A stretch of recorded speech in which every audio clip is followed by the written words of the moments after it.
We're continuing our series on the topic experiencing Jesus. हम अपनी शिक्षा को आगे बढ़ाते हैं जिसका शीर्षक है कि यीशु मसीह का अनुभव करना। And today we are coming to the Gospel of John chapter 4 and we are going to learn about Christ-like witness. और आज हम यूहन्ना रचित सुसमाचार उसके चौथे अध्याय पर जाएंगे जहां पर हम सीखेंगे यीशु की तरह एक साक्षी बनना। Majority of the people who have come to Jesus Christ have come to faith through a personal relationship or friendship they had with someone. One individual have shared the faith, and through that experience and relationship, that person have come to Christ. और ज्यादातर कई लोग ऐसा नहीं है जो मसीह में विश्वास में किसी न किसी के साथ दोस्ती कर आए हैं, किसी न किसी ने उन्हें मसीह में उनकी अगुवाई की है, मसीह के बारे में उनके साथ बांटा है। Now today a lot of people are coming to faith in Jesus through the medium of internet, through television, through mass evangelism and many other forms like literature, gospel tracts and so forth. और आज के जमाने में लोग TV पर मसीह के बारे में सुनकर मसीह में आते हैं या बड़ी-बड़ी सभाएं लगती हैं, बड़े पैमाने पर सुसमाचार का जब प्रचार किया जाता है या हमारे पास बाइबल्स है जब हम बांटते हैं तो कई साधन है जब जिसके द्वारा लोग विश्वास में मसीह विश्वास में आते हैं। Paul says that we must win people by all means. और ऐसे कहने को भी कहा जाता है कि हमें हर तरीके से उन रूहों को उन आत्माओं को मसीह के लिए जीतना है। So let me at the outset say that there is no right or wrong ways of sharing the gospel to others as long as people are coming to faith in Jesus. और दूसरे सब शब्दों में मैं कह दूं कि कोई भी सही या गलत तरीका नहीं होता लोगों को मसीह में लाने के लिए, बेशर्ते जो परिणाम स्वरूप वो मसीह विश्वास में आए। But pause for a minute and think about how you came to faith in Christ. और थोड़े क्षण समय ले और सोचे कि आप कैसे मसीह में आए थे। And I know that individuals have played a significant role in our lives. और हमें जानता हूं कि ऐसे कई शख्स कई लोग रहे हैं जिन्होंने हमारे जीवन में एक महत्वपूर्ण रोल अदा किया है। More than any other ways, I'm sure majority in this room had a one-on-one relationship or one-on-one interaction with someone that have prompted you to make a commitment to follow Christ. और ज्यादातर यही कि हमारी कलीसिया की बात है, यहाँ पे ज्यादातर लोग ऐसे बैठे हैं जो मसीह में किसी न किसी के द्वारा बताए जाने के कारण उनके साथ रिश्ते में आने के कारण मसीह विश्वास में And so today our focus is how can we witness to others just like how Christ has done. और आज हम यही सीखेंगे कि हम दूसरों को गवाही कैसे दे सकते हैं या मसीह के लिए साक्षी कैसे दे सकते हैं। Because Jesus, as he entered into ministry, he demonstrated through his life and his ministry everything that we need to know about Christian life and ministry from his own very life as he modeled his life. और जैसे ही यीशु मसीह की सेवकाई की शुरुआत होते यीशु ने अपने जीवन को अपने चरित्र को जिस तरह से जीवन उन्होंने व्यतीत किया उन्होंने खुद को एक साक्षी के रूप में प्रस्तुत किया है कि मसीही जीवन और परमेश्वरीय जीवन कैसे जिया जाता है। Jesus qualifies himself to be the first cross-cultural missionary not just by his incarnation to this world. और यीशु मसीह वो पहले साक्षी रहे हैं जिन्होंने दूसरी सभ्यताओं में जाकर एक गवाही बनी है, सिर्फ इसी कारण नहीं कि वो उन्होंने परमेश्वर अपना राज्य छोड़कर मनुष्य रूप लिया।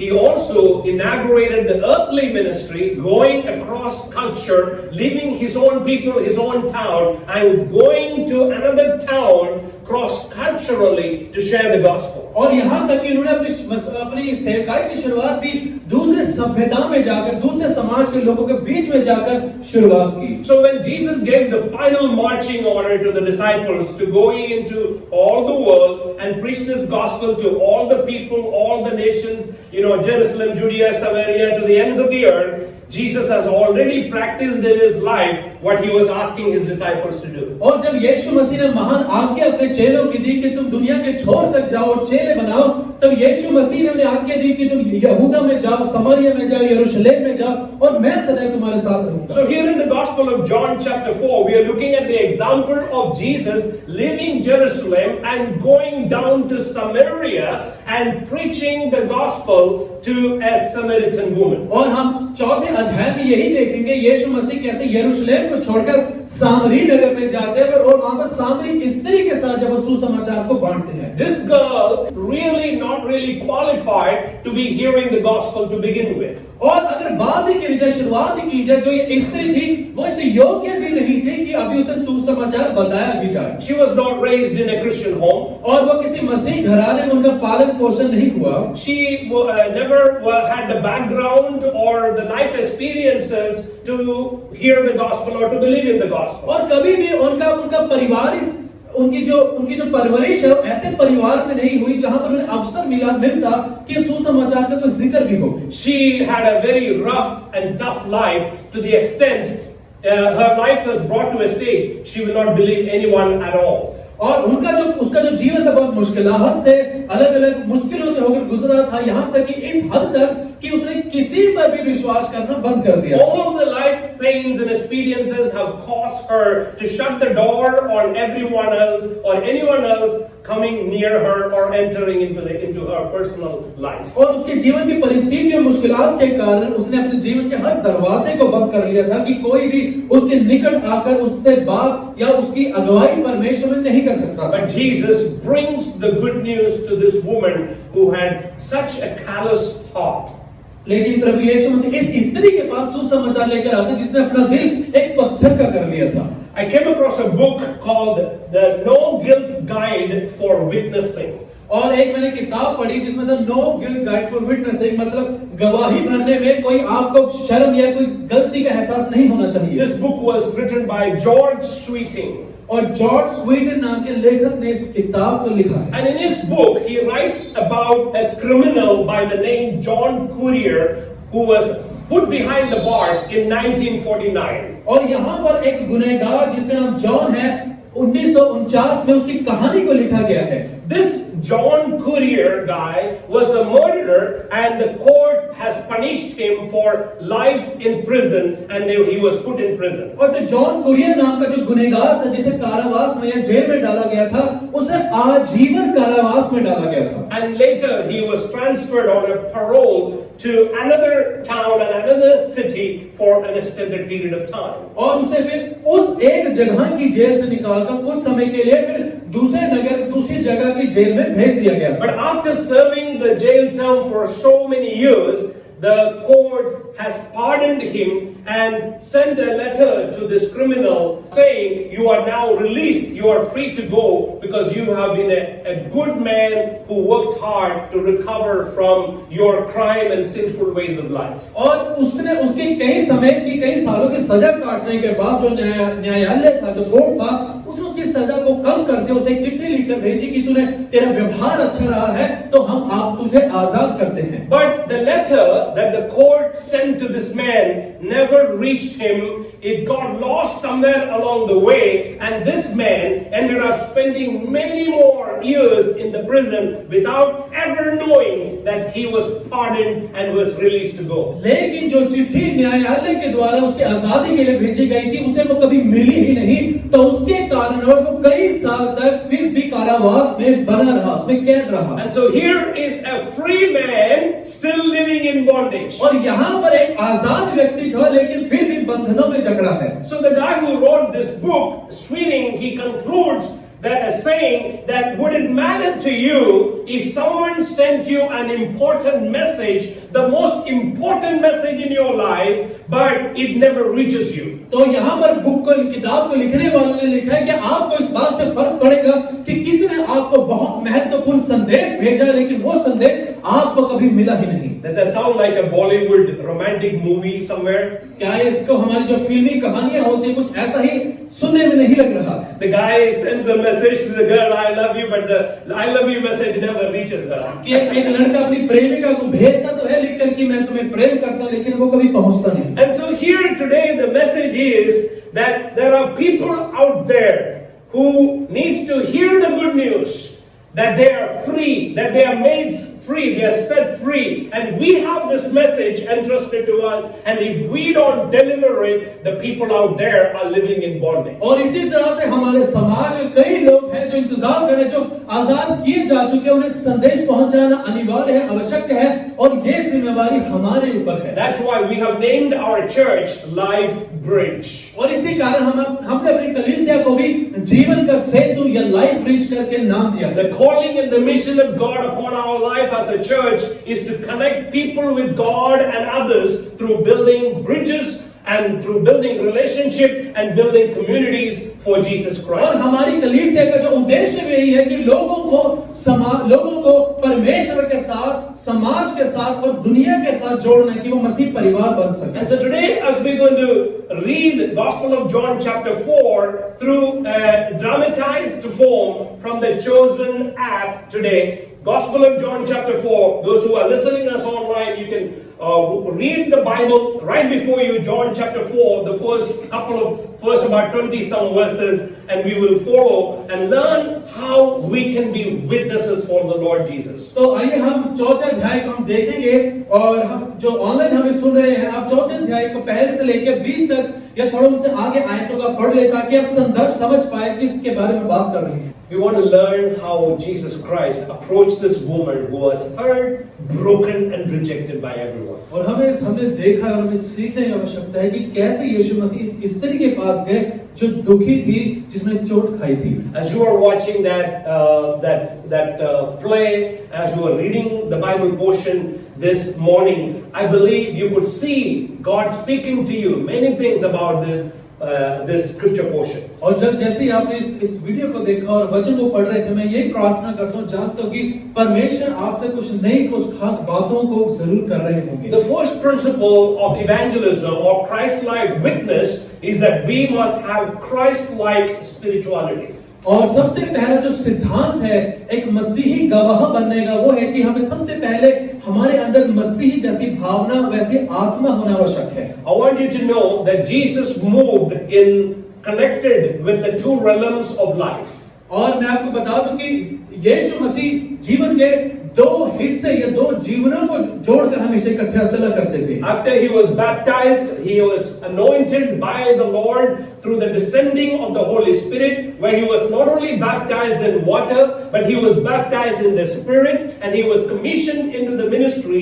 He was connected to the Heavenly Father in the supernatural as an anointed man of God, and he was connected to the natural on this earth, the realities of life. और जब यीशु मसीह ने, आप जानते हैं, जब उनका बपतिस्मा हुआ, जब वो पानी से ऊपर आते हैं, परमेश्वर ने उनका अभिषेक वहां पर किया पवित्र आत्मा के साथ, और परमेश्वर यीशु मसीह पिता परमेश्वर के साथ भी जुड़े हुए थे आत्मिक रूप से, और संसारी साधारण मनुष्य के साथ उनका रिश्ता बना हुआ था। That's why the disciples were asked to wait in the upper room before they are filled with the Holy Spirit to go and bear witness, because ordinary people can only connect with the supernatural and be tapping into the supernatural under the anointing of the Holy Spirit. और इसीलिए चेलों को कहा गया कि वो ऊपरी कोठरी में जाकर इंतजार करें जब तक सामर्थ ना उतर आए, क्योंकि साधारण मनुष्य के लिए अगर सेवकाई में बढ़ना है तो परमेश्वर की वो अलौकिक शक्ति, परमेश्वर का अभिषेक पाना आवश्यक है। So theological education, knowledge of the Word of God,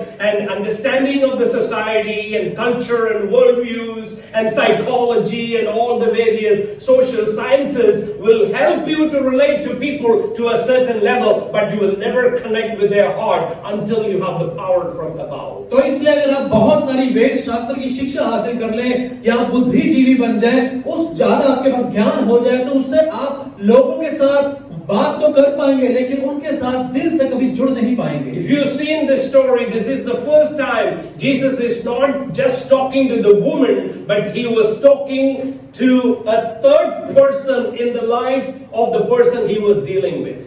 और आप देखें, जब यीशु मसीह इस सामरी स्त्री के साथ बात कर रहे थे, तो वो सिर्फ उस स्त्री के साथ ही बात नहीं करते, लेकिन उसके अंदर जो एक तीसरा मनुष्य है जो उसके साथ आप बीती है, परमेश्वर उसका भी जिक्र कर रहे थे। How is Jesus all along and up until this time was telling to people one on one, come and follow me, leave your father, leave your mother, it's about you, I want you to follow me. और कैसे कि अब तक इस पहलू तक यीशु मसीह सबको व्यक्तिगत रूप से कह देते थे कि मेरे पीछे हो ले, अपने जो भी तू काम कर रहा है उसे छोड़, अगर कोई मर गया उसे छोड़, माता को छोड़, पिता को छोड़, मेरे पीछे हो ले। This woman was leaving Jesus, but what caught her attention was when Jesus, led by the Spirit, began to speak into a third person who was not present right there at that moment. और ये जो स्त्री थी, सामरी स्त्री, वो तो यीशु को वहां छोड़कर जाने वाली थी। किस चीज ने उसे कायल किया, किसने उसे रोका? जब यीशु मसीह ने उस तीसरे मनुष्य का, तीसरी शक्ति का जिक्र किया जो वहां पर मौजूद भी नहीं थी। Listen very carefully this morning. बड़े ध्यान से और सुबह से सुने। If you ignore the supernatural, अगर आप अलौकिक सामर्थ्य का नजरअंदाज करते हैं, you live into the bondage of only human things. तब आप दुनिया जो मनुष्य जाति की चीजें उसमें ही जगड़े रहते हैं। Let me say it again. If you ignore the supernatural, you live in bondage to the human. तो अगर आप अलौकिक शक्ति को नजरअंदाज करते हैं, तब आप मनुष्य के दायरे में ही बने रहते हैं। But if you ignore the natural and only depend on the supernatural, और लेकिन अगर आप साधारण मनुष्य तक को नजरअंदाज करके सिर्फ अपनी निर्भरता परमेश्वर की अलौकिक शक्ति पर लगाते हैं, you miss the opportunity to witness. तब आप गवाह बनने का मौका खो देते हैं। So there is a lot of people out there that completely deny the anointing, completely deny the supernatural, and they want to live with the intellect and the natural sense perceptions, and they ignore God altogether. तो ऐसे लोग होते हैं जो पूर्ण रीति से अभिषेक है, जो परमेश्वर की जो आत्मिक सामर्थ है उसे नहीं चाहते, उसे नजरअंदाज करते हैं। वो बस ज्ञान को पाना चाहते हैं, बुद्धिजीवी बनना चाहते हैं और ऐसे ही लोगों के साथ रहना चाहते हैं। And on the other side, you got people who are extremely charismatic, that they ignore the natural realities of people's life, that they lose touch with people, they are not able to connect with people or relate to people at the natural level. और दूसरी तरफ ऐसे भी लोग होते हैं जिनके ध्यान सिर्फ आत्मिक ही बातों पे लगता है, लेकिन दूसरों की परेशानी को वो नहीं जान पाते, दूसरों के जीवन को वो समझ नहीं पाते, जिसके कारण वो उनसे जुड़ नहीं पाते। For a child of God, let me remind you today, और परमेश्वर के बच्चे होने के नाते मैं आज आपको स्मरण करा दूं, the gifts of the Holy Spirit is given to every one of you. और पवित्र आत्मा के जो वरदान है आप में से हर एक को दिए गए हैं। The purpose of the anointing of the Holy Spirit, the upper room experience, is not just so that I can feel good about speaking in tongues or enjoy the experience of the presence of God at a deeper level alone. और जो ऊपरी कोठरी में जो अभिषेक हमें मिलता है, वो सिर्फ हमें अच्छा महसूस करवाने के लिए नहीं है, सिर्फ अन्य भाषा में बोलने के लिए नहीं है, या परमेश्वर के साथ बस गहराई में बैठे रहने के लिए नहीं है। Every empowerment of the Spirit of God, the gift of God, is for the purpose of ministry, and it will be naturally revealed in you as you step into every circumstances of life and ministry. और जितना भी शेख है वो सेवकाई के लिए जो वरदान है सेवकाई के लिए दिया जाता है, और वो प्रस्तुत भी होगा जैसे ही आप सेवकाई में विश्वास का कदम रखेंगे। I believe the endowment of the gifts of God is deposited in each one of you. It is up to you where you want to step out and how much you want to experience God in that area. और हम में से हर एक जन को वो अभिषेक दिया गया है, वो आप पर निर्भर करता है कि कितना आप कदम को बढ़ाना चाहते हैं विश्वास का, और कितना आप सेवकाई में प्रभु के वचन की सेवकाई में बढ़ना चाहते हैं। And so try and see how God will use you as you step into the unknown and start doing things that you have never done before. You will see the gifts of God, the empowerment of God start working through you. और आप इसे जरा परख के देखें, आप सेवकाई में बढ़कर देखें, वचन की सेवा करके देखें, तब आप जान पाएंगे कि परमेश्वर ने आपको कौन सा वरदान दिया है और वो कैसे आपके द्वारा इसका इस्तेमाल And so करते हैं। if you sit comfortable thinking that this is all I can do, all God has called me to do is to play guitar, or all God has called me to do is to sing a song, or only God has told me to do this or that, then that's what you're going to end up doing all your life. और अगर आप ये सोचेंगे कि परमेश्वर ने मुझे सिर्फ ये एक वरदान दिया है, सिर्फ ये एक जिम्मेवारी दी है, चाहे वो गिटार बजाने की हो या सिर्फ गीत गाने की हो या कोई भी जिम्मेवारी, आप एक ही जिम्मेवारी में अगर उलझे रहेंगे तब आप उस वरदानों को खो देंगे, बढ़ नहीं पाएंगे। And so I want to encourage you today that the gift of evangelism, the gift of witnessing to others, is given to each one of you. और मैं आज आपको बताऊं जो वरदान है सुसमाचार प्रचार करने का या साक्षी बनने का, गवाह बनने का, वो हर एक को दिया गया है। The calling of an evangelist is upon all of us. और जो बुलाहट है सुसमाचार प्रचार की वो हम सब पर है। And God wants us to operate in the supernatural and in the natural, to move like Jesus demonstrated right here with the woman at the Samaritan at the well. परमेश्वर हमें चाहता है कि हम साधारण और असाधारण और अलौकिक रूप से भी मिलकर कार्य करें और उसी तरह से साक्षी बने जैसे सामरिक स्त्री के लिए मसीह यीशु बने। So the first point that we learn today is to have a Christ-like spirituality. और पहली जो चीज पूंजी बात हमने सीखी वो है कि मसीह की तरह का जीवन होना आवश्यक है। If you want to witness like Christ, have Christ-like spirituality. अगर आपको मसीह की तरह गवाह बनना है तो उनकी तरह आत्मिक भी बनना होगा। Amen? आमीन। Are you with me this morning? क्या आप सब मुझे सुन रहे हैं? The second principle that I want to unpack to you today और दूसरा सिद्धांत जो मैं आपके साथ बांटना चाहता हूँ आज सुबह is a Christ-like attitude. वो है कि मसीह की तरह आपका रवैया होना चाहिए, A loving attitude. जो कि प्रेम का रवैया है। How many of you know that attitude is seen and it is visible to everybody? कितने लोग जानते हैं कि आपका जो रवैया होता है दूसरों के प्रति वो दिख जाता है। You don't need to write a signboard on your forehead that says, I am rude. और आपको अपने माथे पर ये लिखने की जरूरत नहीं कि मैं दूसरों के साथ कठोर हूँ। It is visible, very easy to pick a person is rude or gentle or loving. और आसानी से कोई भी आपके रवैये को देखकर बता दे कि आप कठोर है, ये नम्र है। Your attitude will show. तो आप किस तरह से दूसरों के साथ संबंध रखते हैं, रवैया कैसा है, वो दिख जाता है। People will know. लोग जान पाएंगे। It doesn't matter how much you try to camouflage with a smile or anything else, people will ultimately know. इससे कोई फर्क नहीं पड़ेगा आप चेहरे में कितनी बड़ी ही मुस्कुराहट रखें, लोग पहचान लेंगे। People will know if you care about them. और जब आप उनकी परवाह भी करते हो तब भी उस बात को एहसास होगा, पहचानेंगे। People will know if you don't care about them. और अगर जब आप उनकी परवाह नहीं करते वो भी उन्हें पता चल जाता है। How many of you know that even the dog has the sense perception to know if a person is an animal lover or not? कितने लोग जानते हैं जो पालतू में जो कुत्ते होते हैं उनके पास भी ये एक ताकत होती है कि वो पहचान लेते हैं कि कौन मेरी परवाह करता है और कौन मुझे हानि पहुंचाने वाला है। Our pet, our dog, Blaze, has a habit when certain people comes to our house, she quickly runs into her cage. और हमारा जो पालतू कुत्ता है उसकी एक आदत है, जैसे ही घर में कोई उस तरह के व्यक्ति आ जाता है वो उसे देखकर अपने पिंजरे में भाग जाती है। And I have noticed every time the same person comes to our house, Blaze is back in her cage. और मैंने देखा जब वही एक खास व्यक्ति बार-बार घर में आता है तब वो हमेशा वापस वहां से भाग जाती है। And it goes the same with people as well. और लोगों के साथ भी ऐसा ही होता है। Amen? Amen. People don't know how much or don't care how much you know until they know that you care.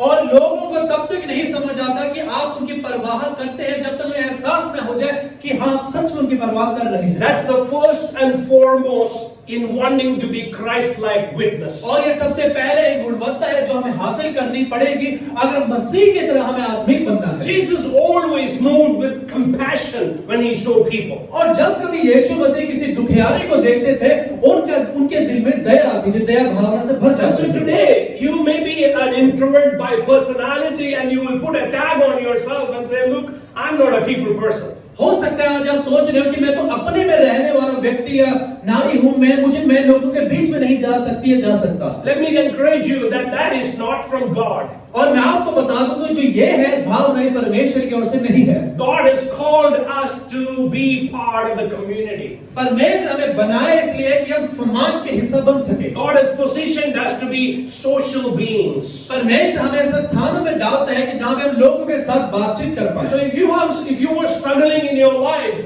to love people, I want you to begin to ask God to change your heart. अगर आपको आपके जीवन में दूसरों के साथ mail जोल करने में मुश्किलात आती है, मैं प्रोत्साहित करता हूँ परमेश्वर से प्रार्थना करें। Say, God, give me a loving attitude towards the people I work with, to the people I see on the road, to the traffic police who stops me at on the road for the wrong reason. और आप परमेश्वर से प्रार्थना करें कि प्रभु हमें हमारी मदद करें दूसरों को प्रेम करने के लिए, समाज में लोगों को प्रेम करने के रास्ता भी अगर कभी गरीब नजर आता है उससे प्रेम करने के लिए। Ask God to give you a love for the lost people. परमेश्वर से मांगे कि वो हमें प्रेम दे उनके लिए जो लोग गुम हो चुके हैं, खो चुके हैं। Here is the problem. समस्या ये है। Some of us have been saved for a long time, and we've been born and raised in Christian families. Some of us, like myself, I'm a fourth generation full gospel or Pentecostal believer, and so we kind of lose touch with the reality of wanting to reach out to others. और हम में से कई लोग ऐसे होते हैं कि जिनका पालन पोषण यहाँ तो इनका जन्म मसीह परिवार में हुआ है। अगर मैं अपनी व्यक्तिगत बात करूं, मैं चौथी पीढ़ी हूं मसीह में, जो कि पूरी रीति से बाइबल पर आधारित ऐसी सेवकाई है। कई बार हम उसमें ही लीन हो जाते हैं। We live in the comfort of the glass cage that surrounding with God's people and Christian community, that we lose the idea of what it means to be a lost person out there. और इसलिए हमें अच्छा लगता है, हमें आसान लगता है आत्मिक लोगों के बीच में ही रहने के लिए, और हम पसंद भी वही करते हैं कि मैं दूसरे लोगों के बीच में नहीं जाना चाहता, इनके बीच में मुझे अच्छा लगता है। If you are a medical doctor, अगर आप एक चिकित्सक, एक डॉक्टर हैं, theoretically you can practice medicine without love. और अगर आप जब आप पढ़ाई करते हैं तब आप दवाइयों के बारे में सीखते हैं, और बिना किसी का प्रेम दिखाए आप दवाइयां किसी को दे भी दे सकते हैं। You can treat your patients without loving them.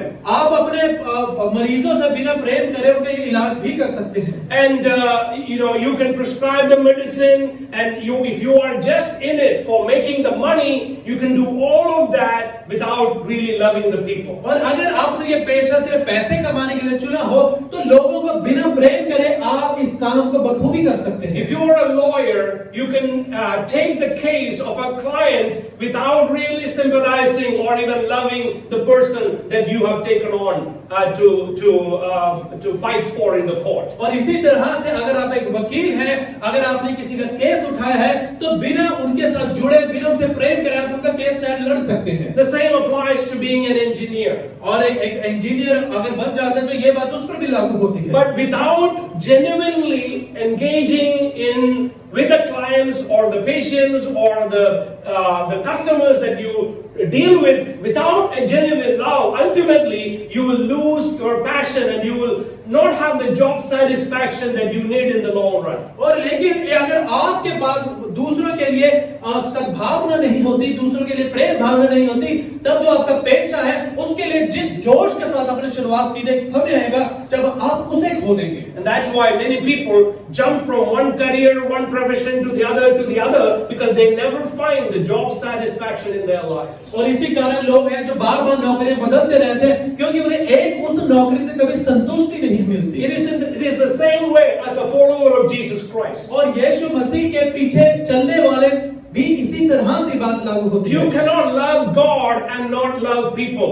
आप कभी ऐसा नहीं कर सकते कि आप परमेश्वर से प्रेम करें और लोगों से नहीं। It is totally hypocritical for us to say I love God but I cannot stand people. और ये बिल्कुल एक दिखावा हो जाता है कि हम कहें कि मैं परमेश्वर से बहुत प्रेम करता हूं, लेकिन मुझे लोग पसंद नहीं। And so here Jesus was filled with love for this woman. और इसलिए यीशु मसीह के दिल में इस स्त्री के लिए प्रेम भावना आ गई। Amen. आमीन। And that is what drawn Jesus to this woman and wanted to be there with her. और इसी बात को ने यीशु मसीह को इस स्त्री के साथ बात करने पर मजबूर किया। Okay, so the second point that we learn from this portion today is to have a Christ-like attitude. और दूसरी बात जो हमने सीखी है वो है कि यीशु मसीह की तरह एक रवैया व्यवहार रखना। And that brings me to the third point today. और ये मुझे तीसरी बात की ओर लेकर आता है। And that is a Christ-like method of witnessing. और वो है कि मसीह की तरह तरीके को अपनाना गवाह बनने के लिए। And there are three observations I want to make about the method that Jesus employed here. और यहाँ पर तीन ऐसे तरीके हैं जो मैं आपके साथ बांटना चाहता हूँ जिसका यीशु ने यहाँ इस्तेमाल किया। First of all, सबसे पहले a love that transcends culture. और ऐसा प्रेम जो सभ्यताएं नहीं देखता। We know historically the drift between Jews and the Samaritans. हम ऐतिहासिक रूप से पढ़ सकते हैं और जानते हैं कि यहूदियों और समारियों के बीच में कोई मेल मिलाप नहीं था। If you look at verse 4,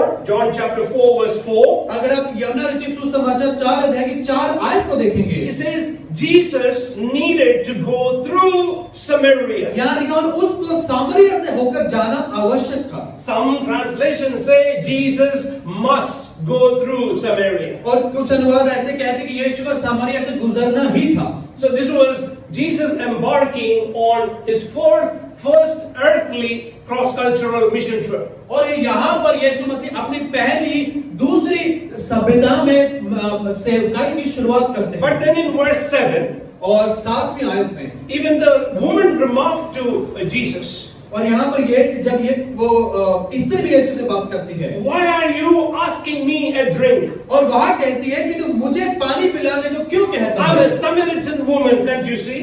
मैं सामरी स्त्री हूँ। And John adds here, और यहाँ पर यूहन्ना लिखते हैं for the Jews have no dealings with the Samaritans. कि वो कहते यहूदियों का सामरी के साथ कोई मेल मिलाप नहीं होता। So 2000 years ago, strict Jews would never interact or even come face to face with Samaritans. तो 2000 साल पहले पुराने उस समय में जो यहूदी होते थे वो कभी सामरी लोगों के साथ खड़े भी नहीं होते थे। They didn't like them, they didn't hang out around them. वो उनको पसंद नहीं करते थे, उनके साथ कोई व्यवहार उनका नहीं था। And it says they didn't like the Samaritans because the Samaritans have defected from the true Jewish faith and have drifted away into their own cultic faith and religious practices, and therefore they were hated by the Jews. और उन्हें नफरत करने का यहूदियों के पास कारण यह था कि वो असली यहूदी विश्वास से भटक गए और उन्होंने अपना एक धर्म, एक गुट तैयार कर लिया। In fact, a popular Jewish prayer reads like this. और यहाँ तक एक बड़ी मशहूर यहूदी प्रार्थना ऐसे है।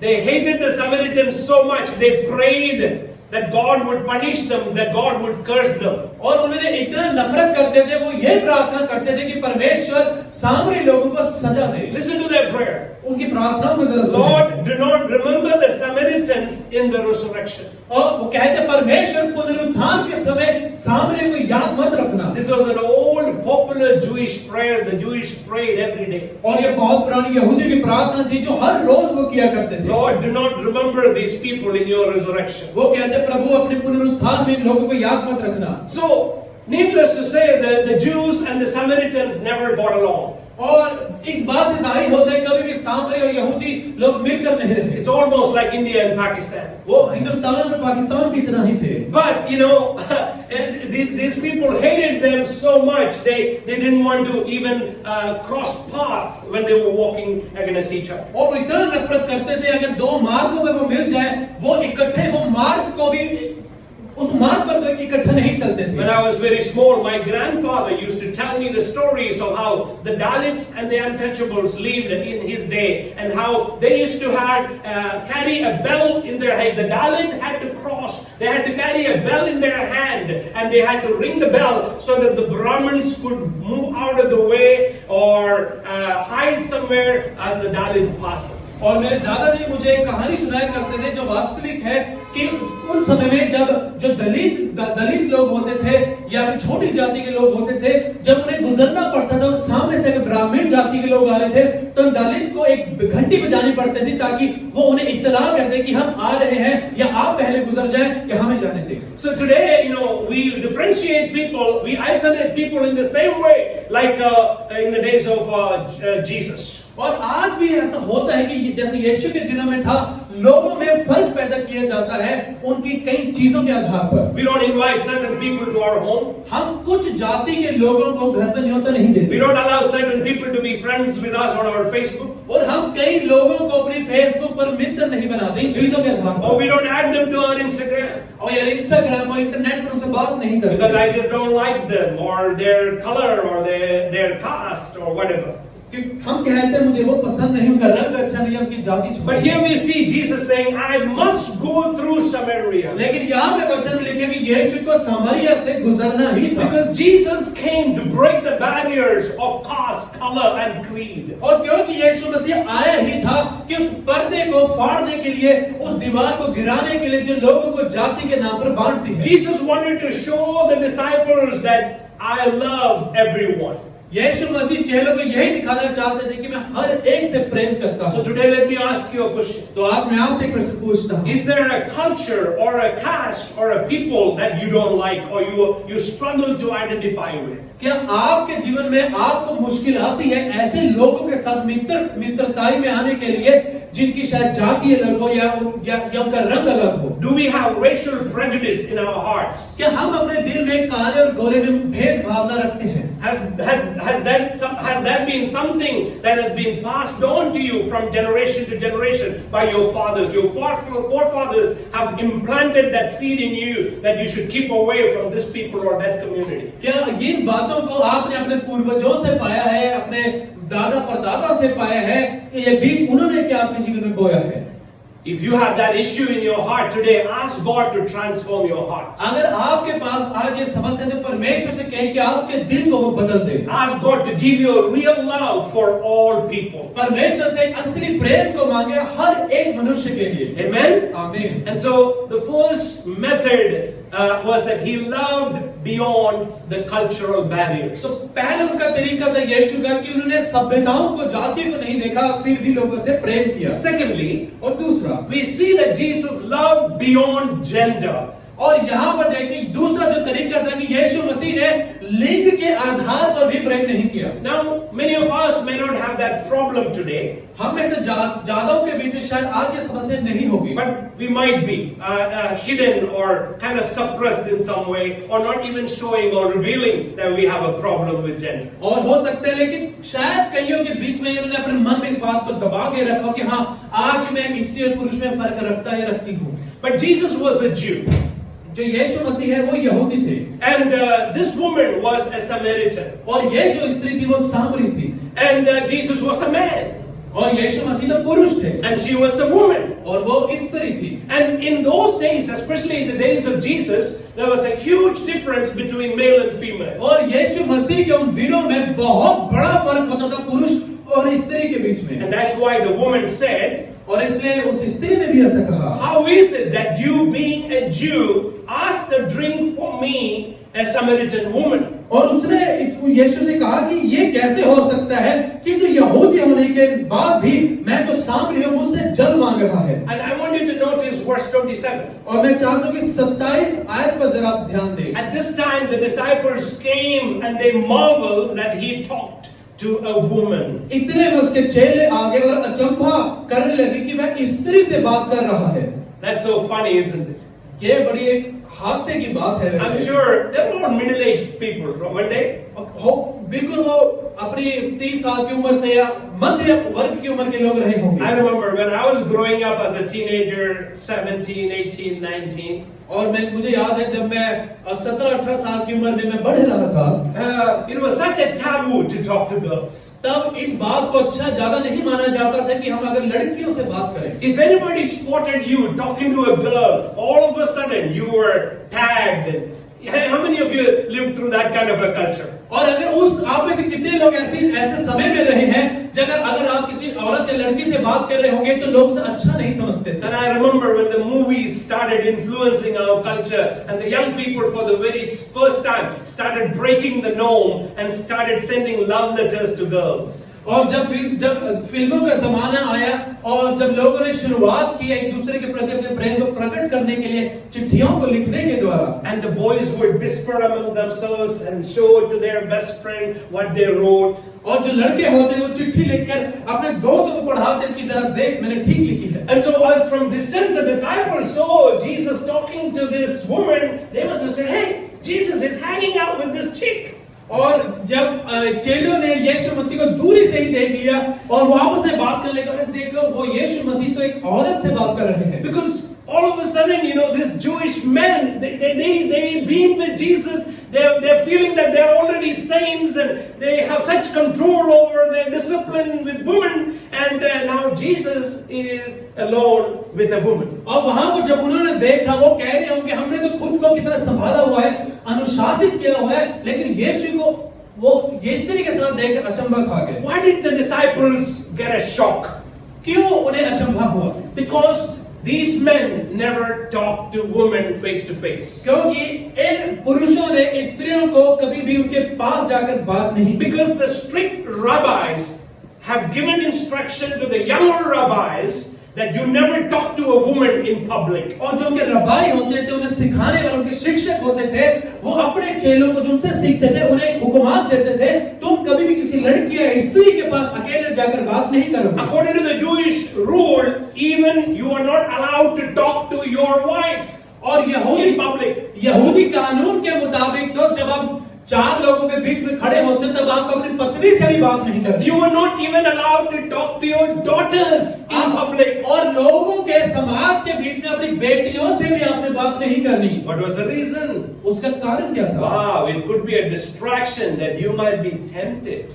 और वो कारण ये होता था कि हो सकता है तुम्हारी वहां में लालसा आ जाए, परीक्षा आन पड़े और तुम्हारा ध्यान उस बात किसी बात से हटकर दूसरी पर लग जाए। Don't let these visions before your eyes be a distraction from the study of Torah. वो कहते थे कि तुम्हारी आंखें जो है बाहर की दुनिया देखती है वो तुम्हारा ध्यान तोरा से ना भटका पाए। And if you are distracted from the Torah and the law is not in your heart, that's going to send you to hell. और अगर तुम्हारा ध्यान भटक गया और तोरा तुम्हारे दिल में नहीं बसा तो तुम नरक जाओगे। This is what the rabbis said, and I'm quoting what they said. और जो रबाई जो होते थे, जो शिक्षक होते थे, उन्होंने ऐसा कहा। Listen carefully. ध्यान से सुनिए। Let a man burn the words of the law rather than teach them to a woman.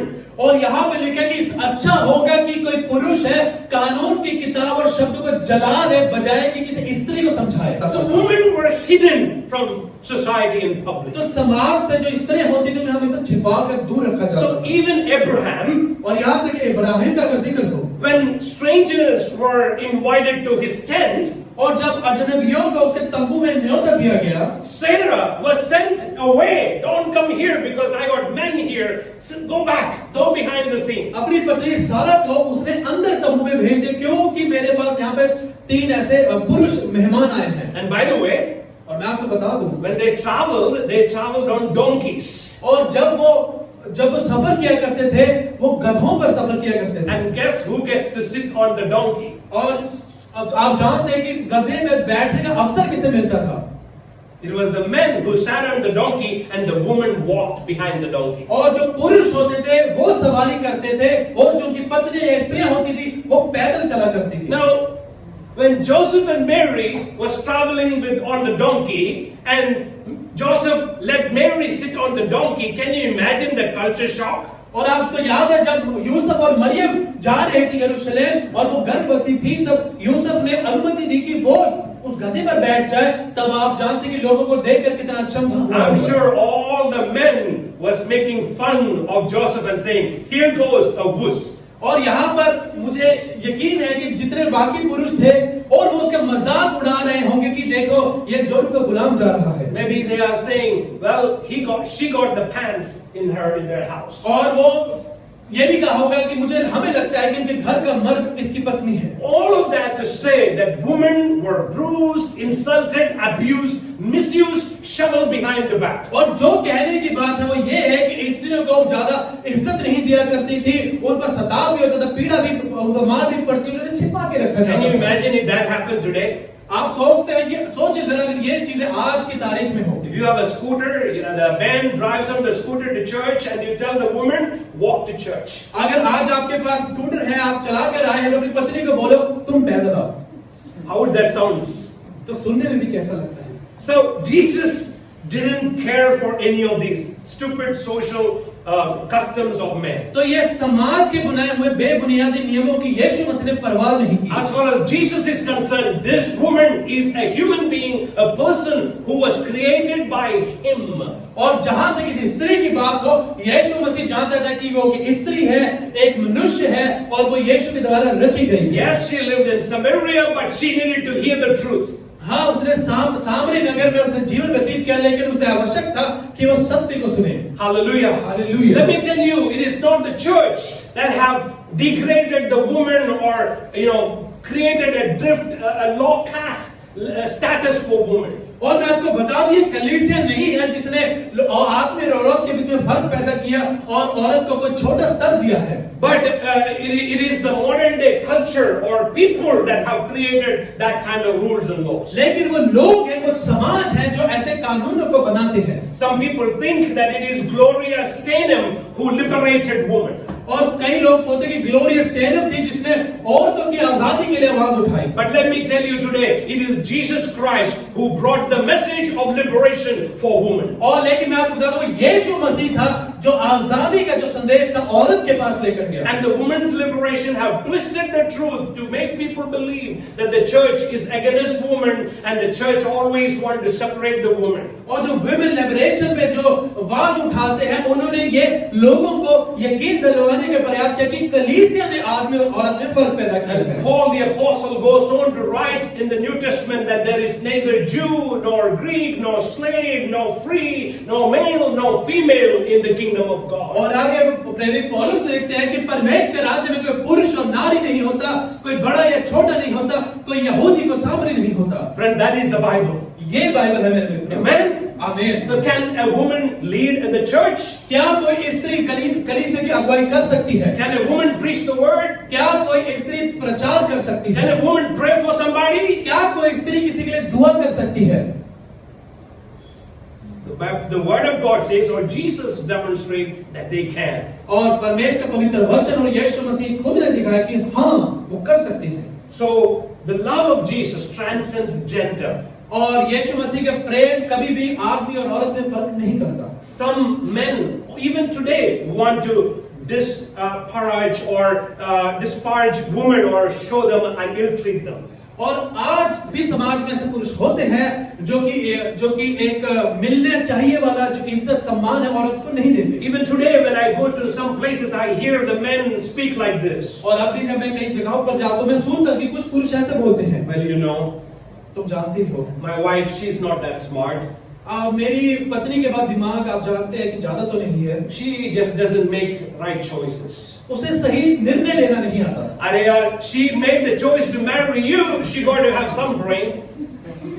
अब उसकी पत्नी ने तुझे भी तो पति का भी तो चुना ही है खुद के निर्णय लेकर। So he's making a fool of himself to say that my wife doesn't make और smart तो choices. जब दूसरे के बाद अपनी पत्नी की बुराई करता है कि मेरी पत्नी के पास दिमाग कम है, दरअसल वो खुद को ही मूर्ख ठहरा रहा है। So woman needs to be treated with respect and cared for and equally needing the savior and the salvation. और इसलिए जितनी भी औरतें हैं उनका उतना ही सम्मान होना चाहिए, उतना ही सम्मान की योग्य है और उतनी आवश्यकता है उन्हें भी उद्धारकर्ता के बारे में सुनने के That लिए। brings me to the third method that Jesus used here. और ये मुझे तीसरे तरीके की तरफ लेकर आता जो यीशु ने इस्तेमाल किया। Jesus demonstrated a love that transcends character. और यीशु मसीह ने अपना प्रेम ऐसा भी दिखाया जो लोगों के चरित्र पर दोष नहीं Now लगाया। this Samaritan woman was not just an ordinary woman. अब ये जो सामरी स्त्री थी कोई साधारण स्त्री ही नहीं थी। If you look at verse 16, अगर आप 16 वचन को देखेंगे you will see this woman is a woman of ill repute. और आप देखेंगे अगर समाज में इस औरत का जिक्र होता होगा इसका नाम बुरा था समाज में। What does Jesus say? यीशु ने क्या कहा? Go call your husband and come here. यीशु ने उससे कहा जा अपने पति को यहाँ बुला ला। And she says, I don't have a husband. और स्त्री उत्तर दिया मैं बिना पति के हूँ। And look at verse 18. और 18 आयत को देखिए। Jesus says, यीशु ने कहा you had 5 husbands. क्योंकि तू 5 पति कर चुकी है And now she's working on number 6. और जिसके पास तू है अब वो छठे की बात कर रहे हैं। She is forgetting the legalities and the custom and the culture and she has just decided to now forget all the rubbish. Just live with it. Amen. और अब वो उसने इसलिए सोच लिया मुझे समाज की कोई परवाह नहीं, कानून क्या कहता है मुझे परवाह नहीं, मैं बस अब इस छठे पुरुष के साथ रहूंगी। And so now Jesus says, the one whom you now has, he is not your husband in that you have spoken truly. और यीशु ने उससे कहा कि अब जो जिसके साथ तू रहती है वो तेरा पति नहीं है और तू इस बारे में सत्य कहती है। So you can see that this woman has some major character flaws in her life. आप देखें अगर हम मनुष्य नजरों से देखें तो इस स्त्री के व्यक्तिगत जीवन में बहुत खामियां रही है। That's why she came in the noon time or in the mid afternoon of the time when nobody else comes to the well. और इसलिए ऐसे समय में कुएं पर आती थी दोपहर के समय में जब अब किसी और ने नहीं आना होता था। Because she didn't want anybody to point finger at her or insult her or laugh at her because the whole society knew that she had bad character in the community. क्योंकि वो नहीं चाहती थी कि उसका सामना किन्हीं लोगों से हो फिर लोग उसका न्याय कर उसमें दोष लगाए उसको ठट्ठे में उड़ाएं। Now we must observe something very important here. और यहाँ पर हमें किसी खास महत्वपूर्ण चीज का ध्यान देना है। Jesus did not had an issue talking to her at all. यीशु मसीह के पास कोई समस्या नहीं थी इसके साथ भी बात करने के लिए। Not just the fact that she was a woman, even she had no issue that she had character flaws. और यहाँ तक कि यही नहीं कि वह एक स्त्री थी, बल्कि उसको चरित्र पर आधार होकर भी यीशु ने बात नहीं, ऐसे बात ना करूं, ऐसा नहीं चुनाव किया। And so when we approach people, we should approach people beyond their character. और इसलिए जब हम लोगों के पास जाते हैं, हमें उनके चरित्र पर कोई दोष नहीं लगाना, उनसे उससे परे होकर बात करनी है। We like to compartmentalize people very, with the way we relate to them. हमारी आदत होती है कि हम लोगों को एक छोटे से दायरे में रखना पसंद करते हैं। Oh, he is like that, therefore we put him into that box. और हम कहते हैं कि वो ऐसा है या वो ऐसी है, तो हम उनको एक अलग-अलग उनका बक्सा दे देते हैं। But Jesus bypasses all of those barriers. लेकिन यीशु मसीह किसी भी बैरियर को से नहीं रुकते, कोई भी दायरा उन्हें सीमा में नहीं रखता। Just love on her as she is. और वो जैसी भी है उस पर ही यीशु मसीह अपना प्रेम उंडेलते हैं। Friends, God is calling us to embrace people, all sorts of people. और मेरे मित्रों, परमेश्वर हम चाहते हैं कि हम हर एक तरह के मनुष्य, हर तरह के लोगों से प्रेम करें। That will give us an opportunity to transform their life. और यही हमें अवसर देगा कि उनके जीवन को हम बदल पाएं। Amen? Amen. But if you box people, isolate them, we will not be able to make an impact in their life. लेकिन अगर आप लोगों को पहले से अलग करके रख देंगे, उन पर नहीं जाए, उनके पास नहीं पहुंचेंगे, तब हम उनके जीवन में कोई बदलाव नहीं ला So we सकते। need to have a loving attitude towards people of all characters. तो हमारे पास हर तरह के चरित्र के लोगों के प्रति प्रेम भावना होनी चाहिए। Very quickly, coming back to his methodology. और दोबारा से बड़ी जल्दी से उनके तरीकों के पास जब अगर मैं बात करूं,